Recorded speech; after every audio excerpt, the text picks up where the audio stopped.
The trio of the Volta Elikem, the weaver. She didn't just weave kente, she wove stories into the silk. It was said that if Elikem was angry, the threads would snap under her touch. If she was in love, the cloth would shimmer even in the dark. Sina, the healer. With a laugh that sounded like silver bells, Sina knew every root and leaf from Ho to Capando. She was untouchable because she feared no fever and no forest spirit. Akos, the drummer. In a world where the drums usually spoke for men, Akos made the Atumpan talk. Her rhythms were so precise they could command the rain to fall or the heart to stop mid-beat. The challenge of the great drought. One year, the harmattan stayed too long. The soil cracked like parched skin, and the cocoa pods withered into black husks.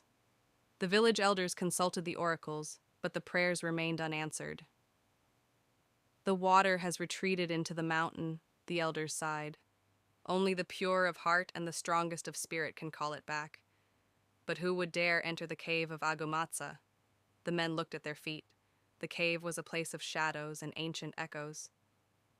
We will go, Elikem said, stepping forward. She adjusted the vibrant wrap around her waist, her eyes flashing. The elders scoffed. You are just girls. You are fragile. Sina stepped up beside her, a pouch of dried herbs at her hip. We are Yui girls. We are built from the iron of the mountains and the flow of the river. We are not fragile. We are essential. The journey to the cave. The girls hiked through the thinning forest. They didn't speak. They moved in a synchronized rhythm they had shared since childhood. The wall of thorns. When a thicket of brambles blocked their path, Elikem used her weaving shuttle to find the grain of the vines, unraveling the barrier as if it were a messy loom, the mist of forgetfulness. When a thick fog threatened to make them lose their way, Sena crushed a specific blend of mint and eucalyptus, the sharp scent cutting through the magic and clearing their heads.